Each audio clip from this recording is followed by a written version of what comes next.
Hi, Sarah. Hi, Sandris.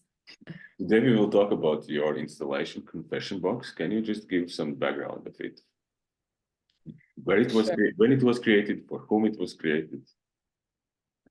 Well, it was created quite some time ago. It was part. Actually wrote it as my bachelor thesis back in 2016. So that was my third year in Germany in total. I was still very fresh, and I felt the need that I really want to do something that is, that feels like me, that is different, and that is not necessarily entirely connected to music, but connected to other topics that were very interesting to me. And while I was thinking about this interview and this talk that we're going to have, I had to go through a lot of memories that have been collected ever since. And I realized actually that Confession Box was the first project that really pushed me into the spectrum of memory, which has become quite a big topic in my work. Memory, nostalgia, identity, why do we remember certain things collectively and why not, and who decides on that. So all of these topics kind of started with Confession Box. And Confession Box is an installation which um, was set in 4 different rooms. And each room had 4 different smells in it. As we all know, smell or scent is something that is very powerful, and it's so immediate. It triggers so many emotions and memories immediately, quite differently than touch or visual or auditive impulses do, because as I'm sure you are aware, smell biologically also has a different path to the brain. So it's really immediate, and it goes through the olfactory bulb directly into the hippocampus and amygdala. So this is the why psychologists think, and biologists also, that the reason why we can remember things so well when we smell something is because we actually it's because it's so direct to our brains, and it has a direct path from the nose to the brain. And um, and I can totally see that, because I'm the same, and I guess so many of us are also operating in a similar way. And I was curious what happens if you take smells that are, everywhere, that are very popular, but if you extract them from their original context and put them then in this case, at the University of Music in Stuttgart, where I had my bachelor exam, and this is where also the installation was made. So I was wondering, how do I put these perfumes or scents into a room that is actually just made for practicing, and which scents are those going to be? So while doing research, there are certain scents and perfumes that are just very popular, everyday smells.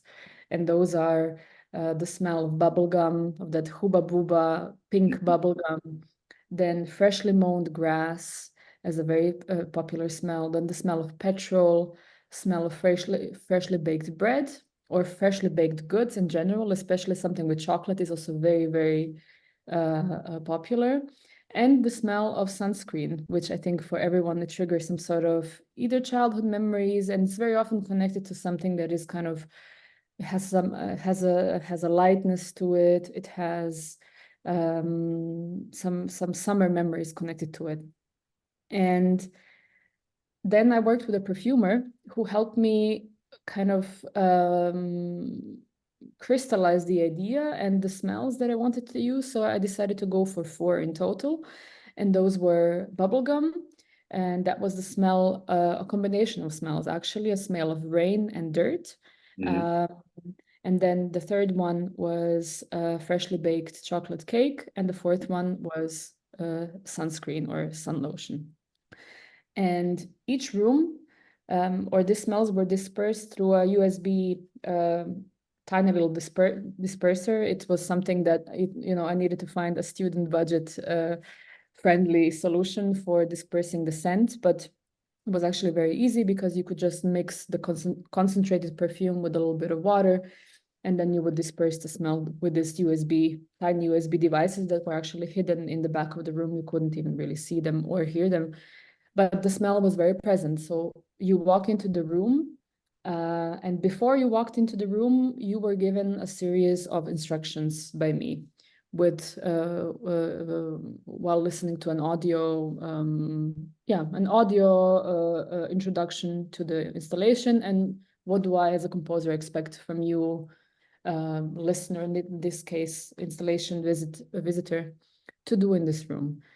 So when people went into the room, they were asked to just kind of be present in the room and to smell the smell, try to identify it, and try to see what memories and emotions are coming up immediately while we are smelling this. And in the middle of the room, there was an iPad, which had a Facebook profile opened. And the Facebook profile, which I opened, especially for this installation, is called Confession Box. And I asked people to anonymously share their emotions and memories that were connected to this particular smell. It was all on the same profile, so you could not really see who is writing. And people would then write stuff in. They would go out, and when they go out, they would be given a little piece of paper with a username and the password for this profile, so they can see what other people have been writing. Because every time I work with something where I ask people to do something very intimate, I have a feeling they have to have some sort of part of it as well, right? So it was really important for me that everyone who went through the installation and was kind of open enough to share this, something that was very intimate, actually. A lot of the stuff that people wrote was quite personal and intimate, that they have the opportunity to see what others have written as well. And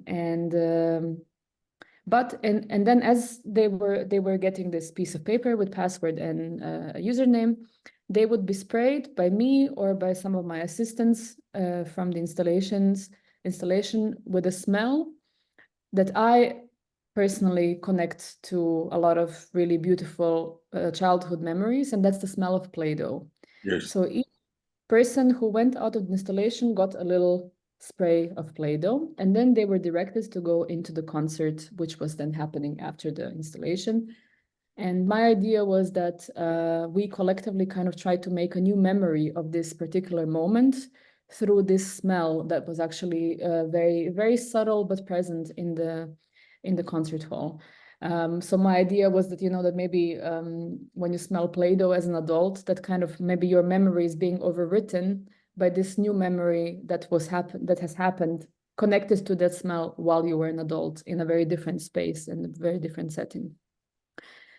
The cool thing about this Facebook profile is that it really became almost like a refuge for people to write in their thoughts and feelings. It became like a diary, like a journal, and it had a life of its own almost 2 years after the installation. People would regularly log in and just write things, and no one really knows who it is. And while I was creating this, I was fully aware that since the people have access to the username and the password, they also have access to deleting the profile if they wish to do so, or deleting all memories and confessions that people left.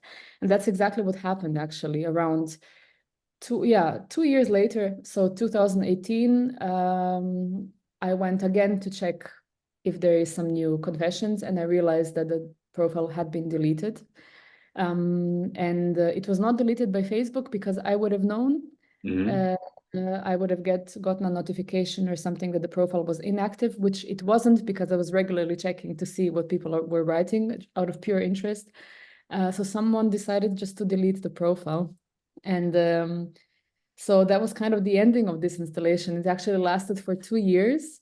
And now it lives somewhere in the cloud and in the memories of people. But in a way, that was also the idea, smell is something so ephemeral. It happens in this particular moment in time, and it gets you somewhere entirely different in your head, in your memories, but it then dissipates, it goes away. So in a, you know, on some sort of higher, on a meta level, the installation was also ephemeral, and it happened at that moment in time, and it dissipated by, yeah, by a person's decision to kind of just, you know, let go of all the baggage.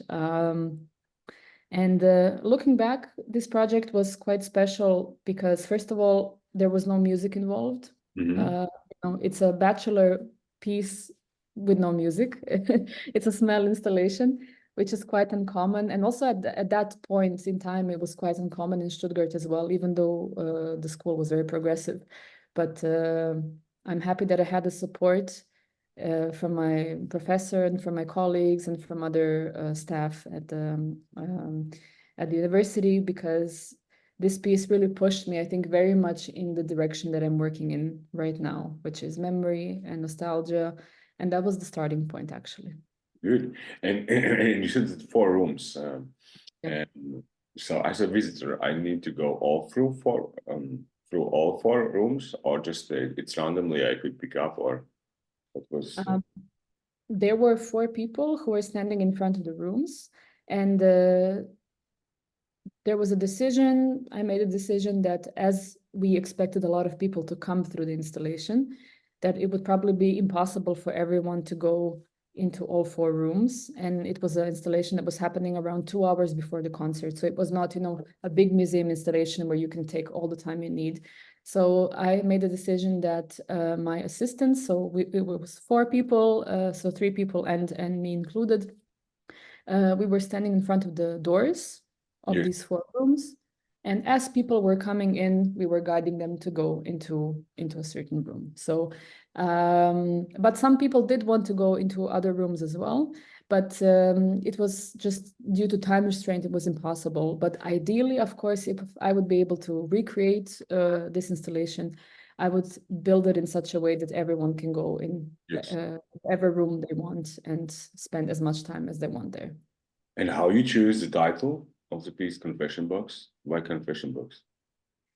Yeah, because I mean, Facebook, for me, at least back then, it was seen as a place where you do share a lot of your stuff, where you maybe stage yourself and your presence, and you share some quite intimate things about your life, including your location, including your birth date, including your, you know, all of these things that now we see much more critically. But 2016, it was a different time of Facebook. You know, people were very happy to share this information, and we're not really thinking about the consequences of those sensitive data being shared. So I knew that I wanted to have some sort of cloud service, in this case, Facebook, something that is already existing as a confession box, you know, a place where people are openly kind of talking about their problems, their emotions, their memories, but keep it more, but still keep it more private, but available to all people who have gone through the installation. So this is where the title comes from, Confession Box. Of course, it has, Confession Box is something that we see also from you know, religion, where you go and you confess something, but it was more meant in this kind of like post-digital way, not necessarily in the religious way, more as, you know, a place where you go and you share something that you would not necessarily share in a normal conversation with other people. Okay, and what was process? How long it took for you to create? I don't from first idea to exhibition, and what was the main stages you went through? It took, I would say, probably, well, it took a long time to get to this idea that I don't want to do any music for my bachelor exam. But the idea of smell and memory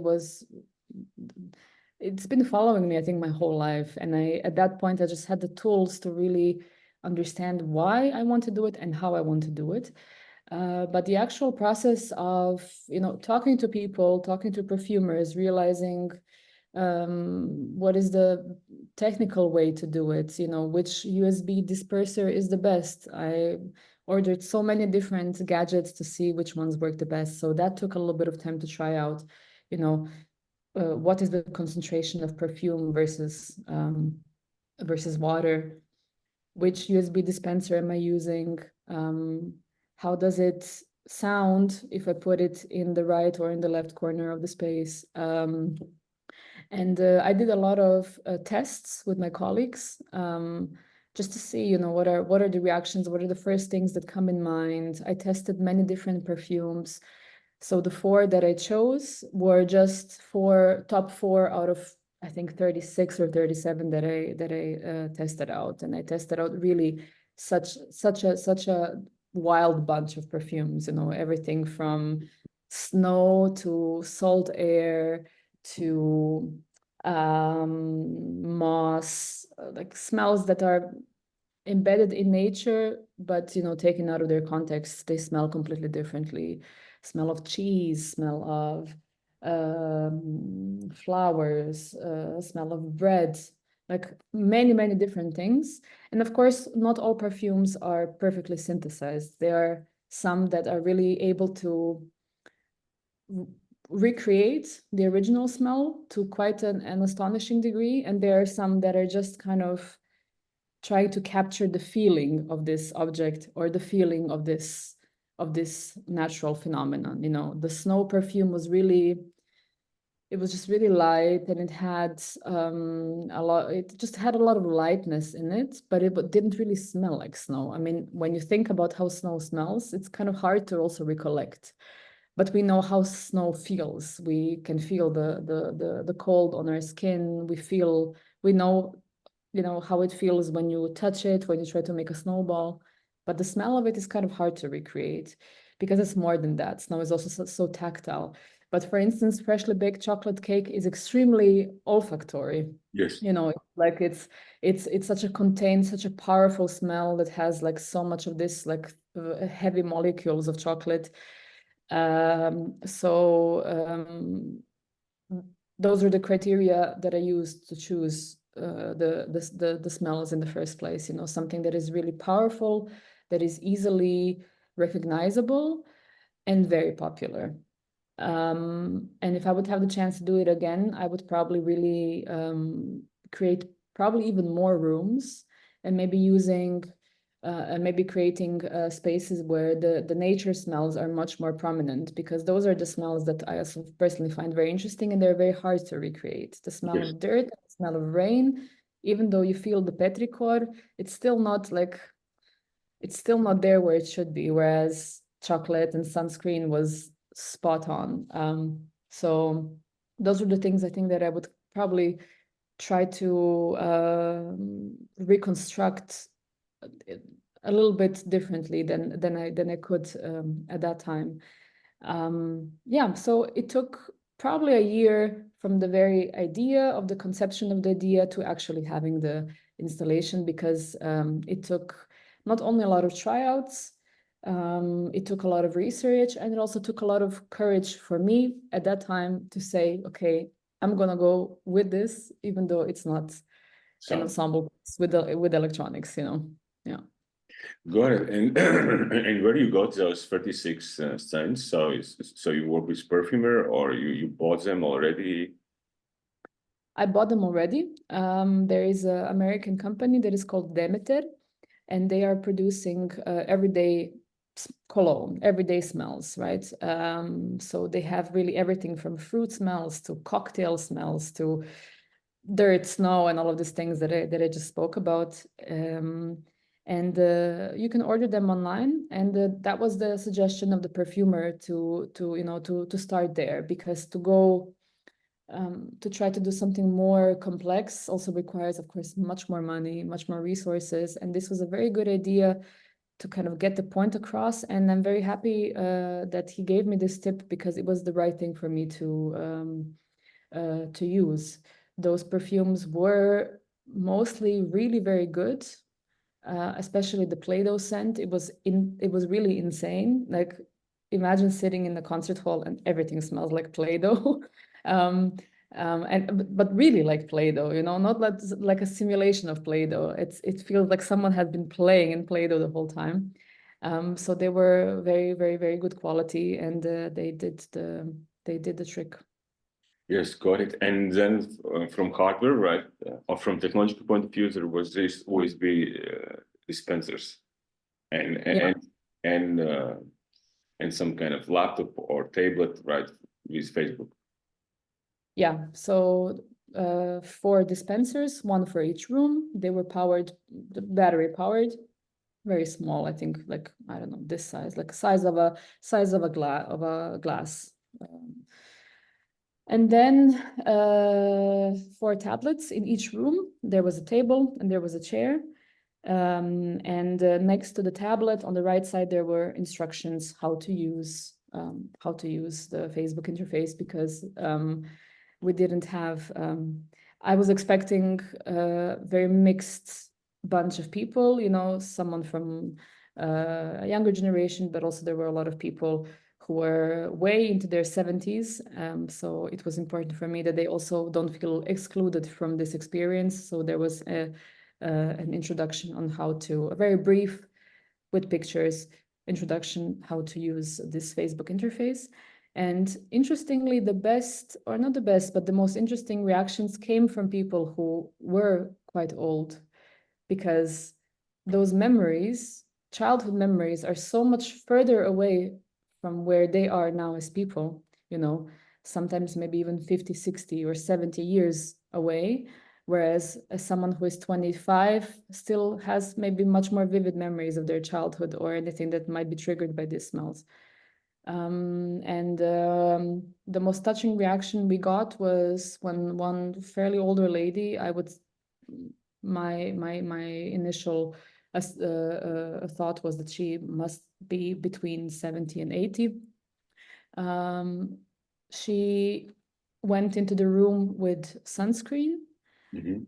and then she was sprayed with Play-Doh.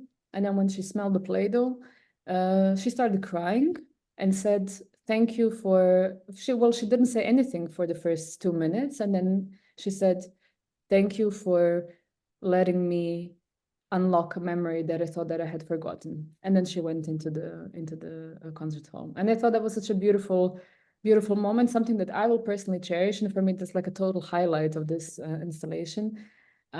Because I was standing next to her and I could see how, you know, how the rotors were twisting, how like as if a completely different life was unraveling in front of her eyes while we were witnessing it. And that was actually quite a powerful moment. And I think this kind of moments is something that I'm still searching for in the music that I'm making right now. Something that is very introspective and very personal and intimate.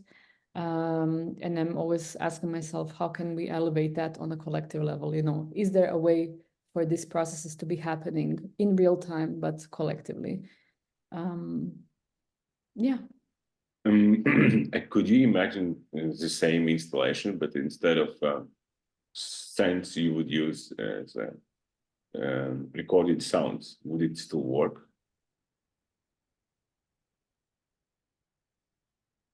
I mean, it would probably be very different, because sound does not have the same biological immediacy as smell.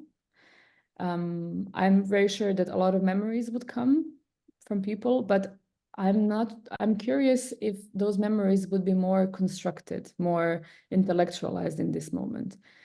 When you are sitting in a room that smells like something that you really enjoy, it pushes you in a certain physiological state that is hard to recreate when you have to intellectualize it. And this moment of total honesty that you cannot actually fight is something that was interesting to me in this installation. So if I would use sound or visual aspects in this piece, I think it would be a completely different piece, and I would need to probably rethink the whole structure around it, and how does memory relate to something that we see or something that we hear. Yes, got it. And you said that you work with a perfumer, and how the work with perfumer impacted so impacted installation. Well, quite a lot, because I got the most important tip, and that is where to get the perfumes from the perfumer. And also, of course, conversations that we'd had, leading to me then deciding to buy Demeter perfumes, where this person, talked about in depth about how smell works, how memory works, connected to the smell. I mean, but all of that from a chemical point of view, right? So he was talking to me as a perfumer and as a chemist. So I've received a lot of scientific impulses from his side, which definitely impacted how I thought about scent, and the selection of scents, of course. But in the end, this scientific or chemical approach was not the most important thing for me. For me, it was about memory and what is triggered by the smell.